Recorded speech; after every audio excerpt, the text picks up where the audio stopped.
রাত্রিকালীন সময়ে সাপ, বিড়াল, কুকুর এই ধরনের কোনো প্রাণী যখন দেখবেন যে আপনার পেছনে আসছে বা আপনার বাড়ির ভেতরে ঢুকেছে, সরাসরি আপনি মেরে ফেলবেন না। এগুলো সাপের একটা বৈশিষ্ট্য আছে, সারা পৃথিবীতে প্রায় 500 প্রজাতির আপনার বিষাক্ত সাপ আছে সারা পৃথিবীতে।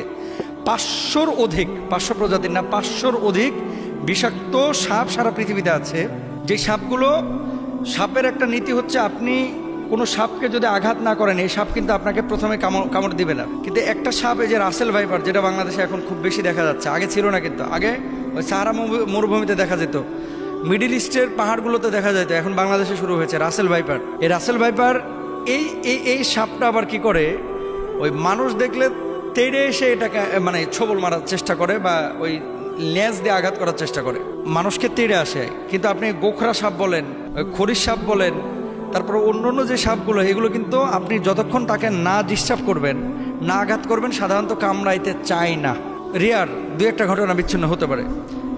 তো সাপের ব্যাপারে আল্লাহর হাবিব সাল্লাল্লাহু আলাইহি ওয়াসাল্লামের একটা বক্তব্য আমরা পাই।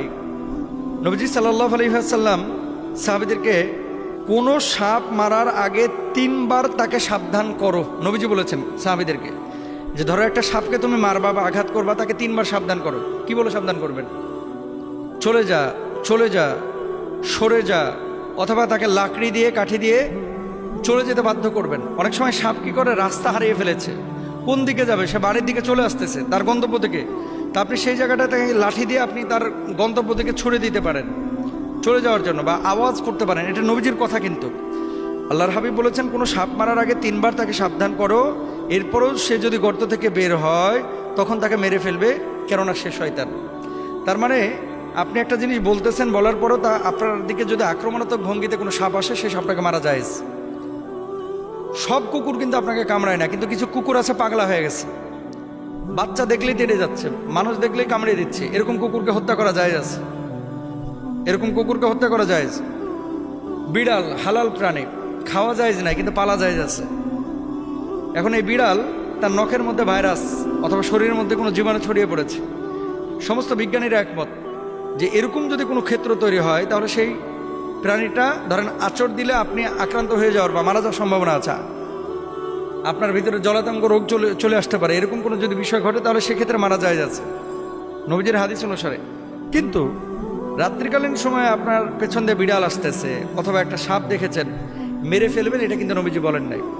মনে রাখবেন, সাপের আকৃতি অনেক সময় জিনেরাও গ্রহণ করে, বিড়ালের আকৃতি অনেক সময় জিনেরা গ্রহণ করে। এটা আমার কথা না, নবীজি সাল্লাল্লাহু আলাইহি ওয়াসাল্লামের নিজের কথা, এবং হাদিসের মধ্যে বিষয়টি এসেছে।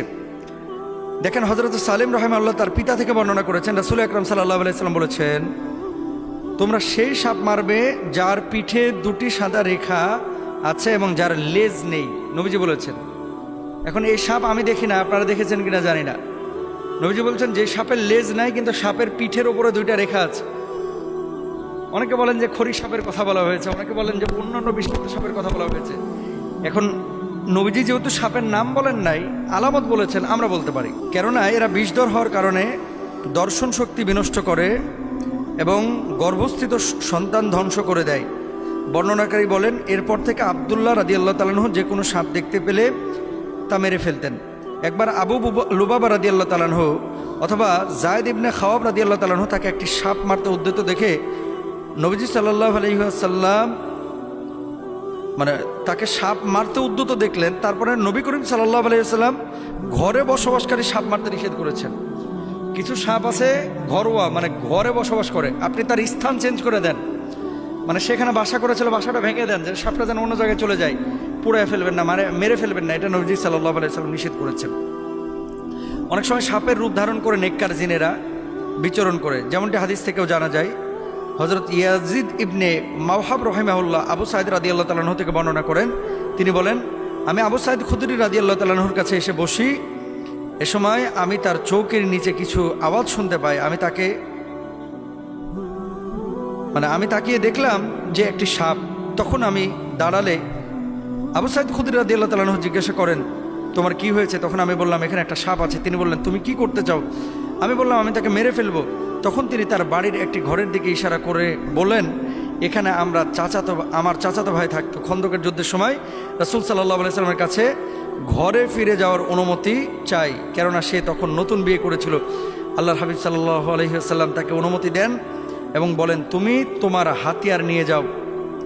সে নিজ ঘরে ফিরে তার স্ত্রীকে ঘরের দরজার ওপর দাঁড়িয়ে থাকতে দেখলো। তার স্ত্রীর প্রতি কলম দিয়ে ইশারা করে। তখন তার স্ত্রী বলল, তাড়াহুড়া করো না, এসে দেখি কি যেন আমার ঘর থেকে বের করে দিয়েছে। তখন সে ঘরে ঢুকে দেখা গেল যে একটি সাপ, সে তাকে বল্লম দিয়ে হত্যা করে এবং বল্লমে তার দেহ ফুঁড়ে বাইরে নিয়ে আসে। বর্ণনাকারী বলছেন, আমি জানি না এরপর কে আগে মারা গিয়েছিল, লোকটি নাকি সাপটি। দেখছেন হাদিসের মধ্যে এই সুদীর্ঘ হাদিস, এটা আবু দাউদ শরীফের 5167 নম্বর হাদিস। সুতরাং যে কোনো হিংস্র এই ধরনের প্রাণীকে আপনারা দেখলে মেরে ফেলবেন না, এটা হাদিসের মধ্যে নিষেধাজ্ঞা আছে।